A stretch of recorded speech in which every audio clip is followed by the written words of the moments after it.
Shalom saudara, saya Monique Rakers dari Fakta Israel. Kembali saya akan menyampaikan berita dari Israel. Namun sebelumnya mari kita lihat pendapat dari tokoh di Indonesia, yakni MUI, Majelis Ulama Indonesia. Saya mengutip Ketua MUI Bidang Hubungan Luar Negeri dan Kerjasama Internasional, Bapak Sudarnoto Abdul Hakim. Nah, ini saya rasanya saya pernah deh ketemu dengan Pak Sudarnoto beberapa kali, entah yang di TV One atau waktu kami ke Lemhanas. Saya agak lupa nih. Nah, serangan Hamas dikatakan oleh MUI mendukung serangan Hamas dan kecam pembalasan Israel. Nah, ini yang menarik adalah mengapa beliau mendukung serangan ini, karena alasannya untuk membebaskan rakyat dan bangsa Palestina yang dijajah dalam kurun waktu yang panjang. Tetapi beliau tidak menyebutkan panjangnya itu seberapa lama. Apakah seperti Indonesia 350 tahun disebut sebagai Indonesia dijajah oleh Belanda, atau 3,5 tahun dijajah oleh Jepang? Nah, Pak Sudarnoto tidak menyebutkan waktunya.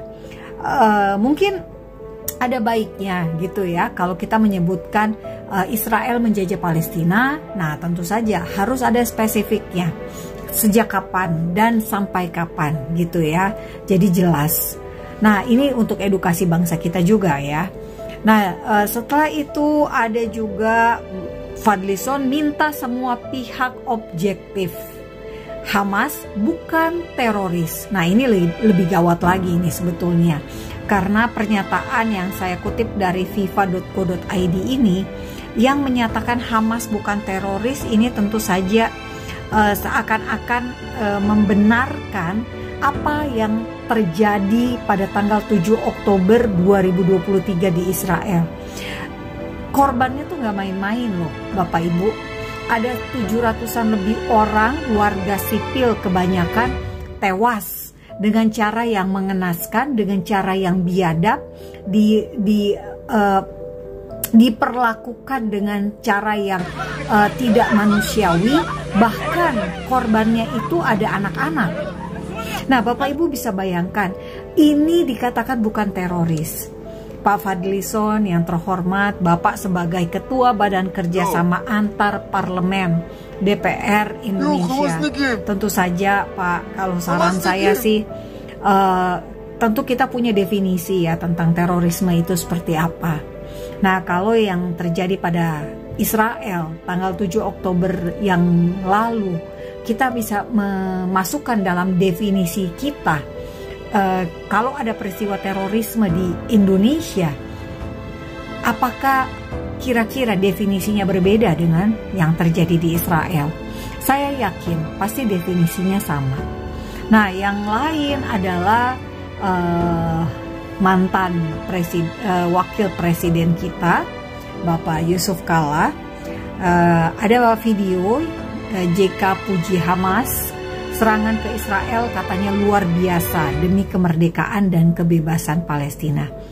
Palestina itu mau merdeka dari apa sih?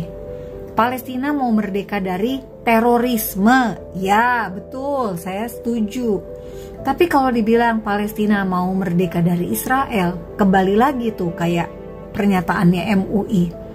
Emangnya dijajahnya sejak kapan? Nah, kita selalu bolak-balik berputar-putar di soal wilayah. Saran saya adalah belajar sejarah. Bener, pernah nggak sih ada entitas negara, apakah ada entitas bangsa yang namanya Palestina?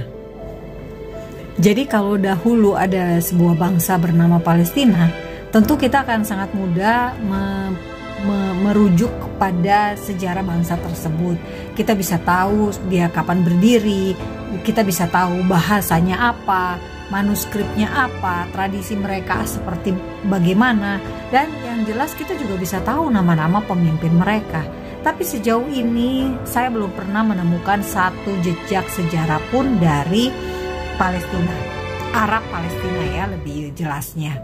Karena kalau kita mau lihat di rujukan tertuanya, asal kata Palestina itu kan kalau banyak yang bilang merujuk dari Filistin. Nah, tapi Filistin itu asalnya dari Yunani, bukan Arab. Jadi ada dua entitas yang bernama mirip gitu ya. Dengan kita mengetahui tentang sejarah bangsa Palestina itu sendiri, kita akan lebih mudah memahami kaitannya dengan bangsa Israel. Jadi yang satu punya sejarah, yang satu juga punya sejarah. Nah, itu dicocokkan gitu ya. Nah, oke, mari kita Saudara, terima kasih Anda sudah mendukung Israel dan sudah berdoa untuk Israel. Kita mendukung perlawanan melawan terorisme. Salam damai dari Fakta Israel.